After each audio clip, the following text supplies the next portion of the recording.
नमस्कार। Study IQ Hindi में आपका स्वागत है। मैं हूं अमृत उपाध्याय। हाल ही में खबर आई कि ECI यानी चुनाव आयोग डिलिस्ट कर रहा है पॉलिटिकल पार्टीज को बल्क में। 345 के करीब पॉलिटिकल पार्टीज को डिलिस्ट करने की तैयारी चल रही है। इस खबर में हमें यह समझना है कि भाई चुनाव आयोग के पास क्या क्या शक्तियां हैं, पार्टीज रजिस्टर्ड कैसे होती हैं, पार्टीज को डिलिस्ट क्यों किया जा रहा है, डी रजिस्टर क्यों नहीं किया जा रहा है, क्या आरोप है इन पॉलिटिकल पार्टीज पर। इन सारी चीजों को लेकर RPA क्या कहता है, ये सारी बातें हम इस वीडियो में समझेंगे। आइए सबसे पहले खबर देख लें कि 345 पंजीकृत गैर मान्यता प्राप्त राजनीतिक दल कहते हैं हिंदी में, जिसे इंग्लिश में कहते हैं RUPPs, मतलब रजिस्टर्ड अनरिकॉग्नाइज्ड पॉलिटिकल पार्टीज को डिलिस्ट करने की तैयारी चल रही है। ये कौन सी पार्टी हैं जिन्हें डिलिस्ट किया जा रहा है? देखिए, भारत में करीब करीब 2800 से अधिक RUPPs हैं।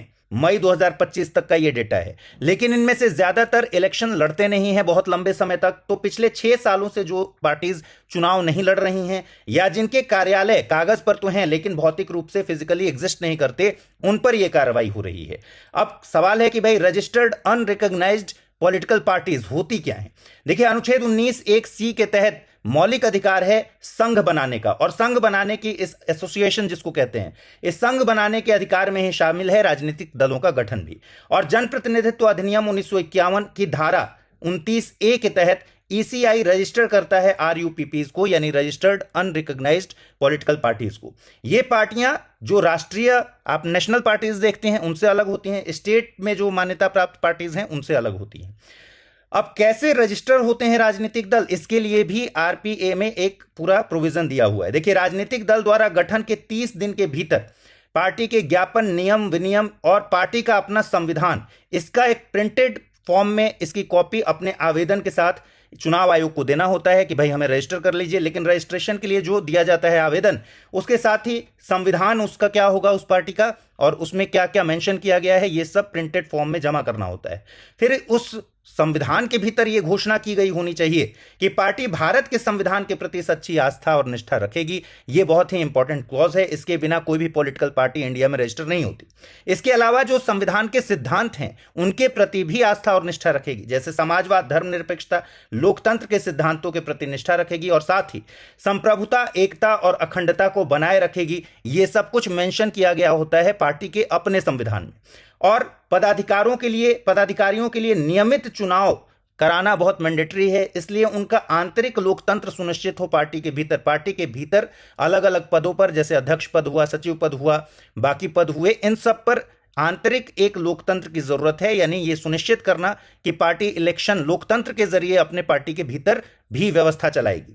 और आगे क्या करना होगा, कम से कम 100 सदस्यों के संबंध में मतदाता सूची में भी नाम होना चाहिए, ताकि यह पता हो कि इस पार्टी के सदस्य अपने आप में रजिस्टर्ड मतदाता हैं।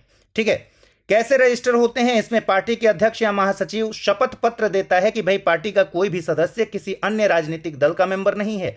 पार्टी का जो भी प्रस्तावित नाम है, जो भी तय किया गया है कि भाई हमारी पार्टी इस नाम से रन करेगी, उसको 2 राष्ट्रीय दैनिक समाचार में और 2 स्थानीय दैनिक समाचार पत्रों में प्रकाशित किया जाता है। इसका रीजन यह है कि अगर उस नाम पर कोई ऑब्जेक्शन आता है, कोई आपत्ति आती है, तो उसका निपटारा किया जा सके। इसलिए दैनिक समाचार पत्रों में 2 स्थानीय समाचार पत्र में और 2 राष्ट्रीय दैनिक समाचार पत्र में उसका नाम का प्रकाशन किया जाता है, और ECI अपने वेबसाइट पर भी इन नामों का प्रकाशन करता है। अब सवाल है कि भाई रजिस्टर्ड अनरिकॉग्नाइज्ड पॉलिटिकल पार्टीज को क्या फायदा मिलते हैं? 2800 से अधिक अगर इंडिया में रजिस्टर्ड अनरिकॉग्नाइज्ड पॉलिटिकल पार्टीज हैं तो उनको आखिर कुछ ना कुछ फायदा मिलता होगा। तो देखिए, चुनाव चिन्ह आरक्षण और आवंटन आदेश है 1968 का। उसके तहत लोकसभा, राज्य की विधानसभाओं में चुनाव लड़ने के लिए एक कॉमन चुनाव चिन्ह मिल जाता है, जो सबसे बड़ा फायदा है। उसके बाद जो भी डोनेशन आता है उस पॉलिटिकल पार्टी को, वो इनकम टैक्स एक्ट 1961 की धारा 13A के अंतर्गत वो टैक्स से एग्जेम्प्टेड हो जाता है, यानी कर में छूट मिल जाती है जो भी डोनेशन पॉलिटिकल पार्टीज के पास आते हैं।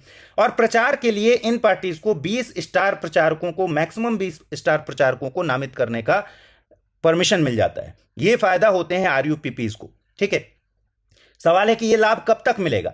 भाई समय समय पर इनके लिए चुनाव लड़ना जरूरी है। इनकी एनुअल ऑडिट रिपोर्ट जानी चाहिए इलेक्शन कमीशन ऑफ इंडिया को। रिप्रेजेंटेशन ऑफ पीपल्स एक्ट के तहत धारा जो 29C है, वो कहता है कि ये विवरण अगर प्रस्तुत नहीं करिएगा तो आयकर की छूट समाप्त हो जाएगी।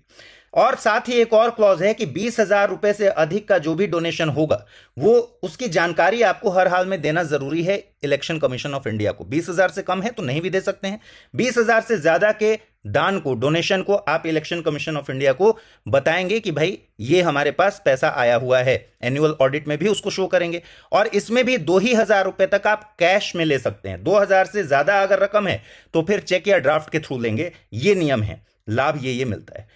चलिए, अमृत उपाध्याय 007 इंस्टा पर मेरा पता है, अमृत उपाध्याय 007 टेलीग्राम पर मैं हूं। आप चाहें तो मुझसे जुड़ सकते हैं। और साथ ही 7 जुलाई से एक नया बैच आ रहा है, सुबह 8 बजे आप इसमें एडमिशन ले सकते हैं।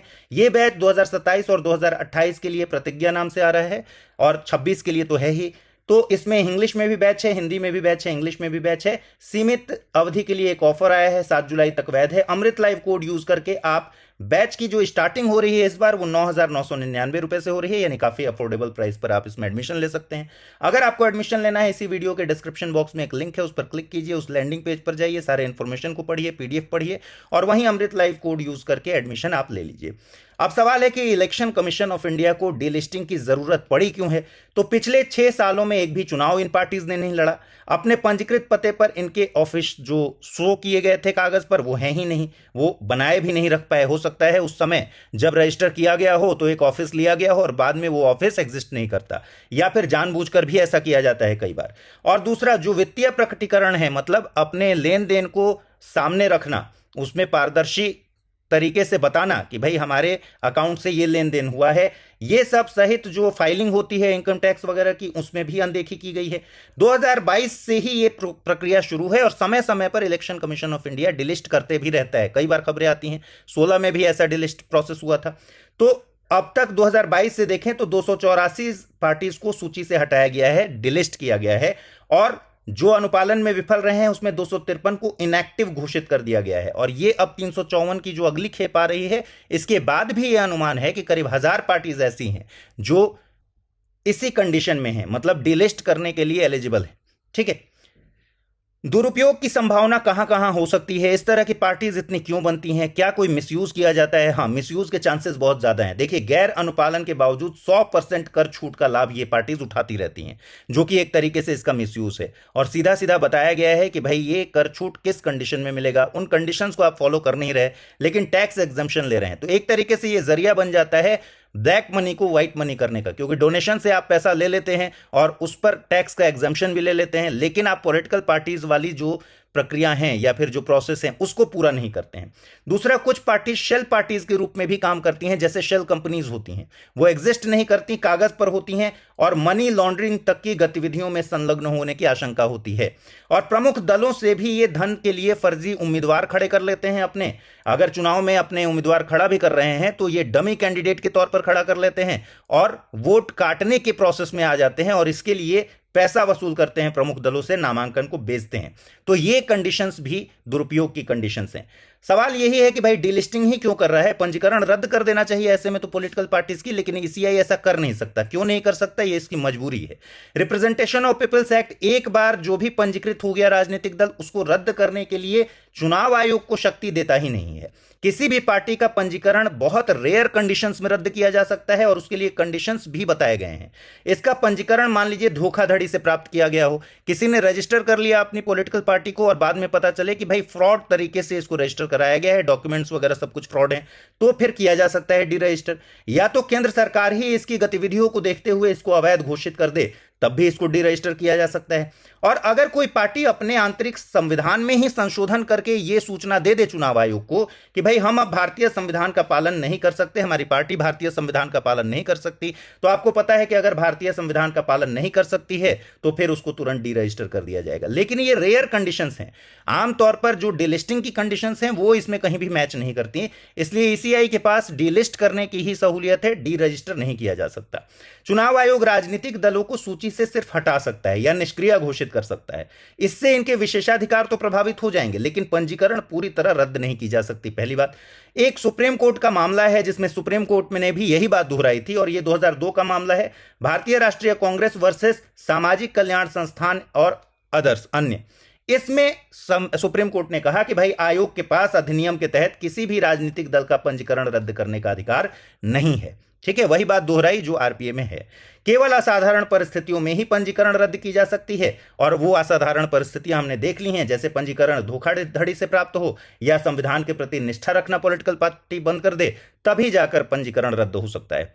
देखिए, लॉ कमीशन ने बहुत इंपॉर्टेंट एक रिकमेंडेशन दिया था अपनी 255वीं रिपोर्ट में 2015 में, और कहा था कि भाई चुनाव आयोग के पास ताकत होनी चाहिए। एक कंडीशन विधि आयोग ने बताया कि अगर 10 वर्षों तक कोई पॉलिटिकल पार्टी चुनाव नहीं लड़ रही है तो भाई चुनाव आयोग को इतना दे दीजिए ताकत, इतनी ताकत दे दीजिए कि वो उसको रद्द कर सके पंजीकरण। लेकिन इसके लिए करना क्या होगा? उसने कहा कि भाई आरपीए में ही संशोधन कर दीजिए, आरपीए में संशोधन करके चुनाव आयोग को ताकत दे दीजिए कि अगर 10 वर्षों तक चुनाव पॉलिटिकल पार्टीज नहीं लड़ती तो उनका रजिस्ट्रेशन रद्द कर सके ईसीआई। लेकिन ये हुआ नहीं है। चुनाव सुधारों के लिए अपने ज्ञापन में चुनाव आयोग ने भी ये डिमांड की थी कि रिप्रेजेंटेशन ऑफ पीपल्स एक्ट में संशोधन करके और पार्टी का पंजीकरण रद्द करने का अधिकार हमें मिलना चाहिए, लेकिन मिला नहीं। लॉ कमीशन ने अपनी 170वीं रिपोर्ट और 255वीं रिपोर्ट दोनों में ही कहा कि पार्टी के भीतर आंतरिक लोकतंत्र स्थापित करने के लिए जनप्रतिनिधित्व अधिनियम में विशिष्ट संशोधन करने चाहिए, और इसके बारे में बहुत टफ क्लॉज बनाना चाहिए कि पार्टी में आंतरिक जो लोकतंत्र है वो हमेशा स्थापित रहे, ना हो तो उसके लिए दंड के तौर पर रजिस्ट्रेशन रद्द करने तक की भी बात की जा सके। अब आज ये क्वेश्चन आज का देख लेते हैं, दिल्ली क्विज 24। किसी राजनीतिक दल का पंजीकरण representation of the people act 1951 की धारा 29A के तहत कब डी रजिस्टर रद्द किया जा सकता है? यदि पार्टी ने पिछले 5 वर्षों में कोई चुनाव नहीं लड़ा, यदि पंजीकरण में यानी रजिस्ट्रेशन में धोखाधड़ी पाई गई हो, केंद्र सरकार द्वारा इसे अवैध घोषित किया गया हो, या पार्टी ने भारतीय संविधान का पालन न करने की सूचना दे दी हो, यदि पार्टी का वार्षिक रिटर्न जमा नहीं किया गया हो, यदि पार्टी का कोई सदस्य चुनाव हार गया हो। तो आपको इस सवाल का जवाब कमेंट सेक्शन में देना है, इस वीडियो को लाइक करना है। अगले वीडियो में मुलाकात होगी, तब तक ठीक से पढ़ते रहिए, अच्छे से समझते रहिए चीजों को। Good bye. यूपीएससी की तैयारी का हर दिन कीमती होता है और हर कल की राह आज से ही बनती है। तो क्या आपने प्रतिज्ञा ली है अपने आईएएस सपने को साकार करने की? स्टडी IQ लेकर आया है यूपीएससी लाइव फाउंडेशन हिंदी प्रतिज्ञा बैच 2026, जहां कराई जाएगी प्रीलिम्स से लेकर इंटरव्यू तक की पूरी तैयारी, वो भी रणनीतिक गहराई के साथ और सही मार्गदर्शन के साथ। इस बैच में आपको मिलेंगी 1000+ घंटों की लाइव और रिकॉर्डेड कक्षाएं, 1-to-1 personalised mentorship, daily current affairs, test series और सीसेट का कंप्लीट कवरेज, प्रीलिम्स और मेंस रेसिडेंशियल प्रोग्राम यानी PRP और MRP डिसिप्लिन के साथ फोकस भी, इंटरव्यू गाइडेंस प्रोग्राम, IGP अंतिम दौर तक स्टडी IQ आपके साथ रहेगा। और इतना ही नहीं, प्रीलिम्स में सफल होने पर मिलेगा पूरा फीस वापस, टॉप स्कोरर को मिलेगा 11,000 रुपए का नगद पुरस्कार। अब तय कीजिए, आप सिर्फ सपना देखेंगे या उसके लिए स्टडी IQ के साथ मिलकर प्रतिज्ञा निभाएंगे। यूज करें कोड अमृत लाइव और पाएं मैक्सिमम डिस्काउंट हमारे गोल्ड, प्लैटिनम और डायमंड बैचेस पर। अगर अब भी कोई सवाल हो तो डिस्क्रिप्शन में दिए गए लिंक पर क्लिक करें या मुझे सीधा मेल करें amrit@studiiq.com पर। यूपीएससी 2026, आपकी प्रतिज्ञा, हमारा मार्गदर्शन। हिंदी में यूपीएससी की तैयारी से संबंधित प्रोग्राम्स को देखने के लिए सब्सक्राइब करें स्टडी IQ IAS हिंदी।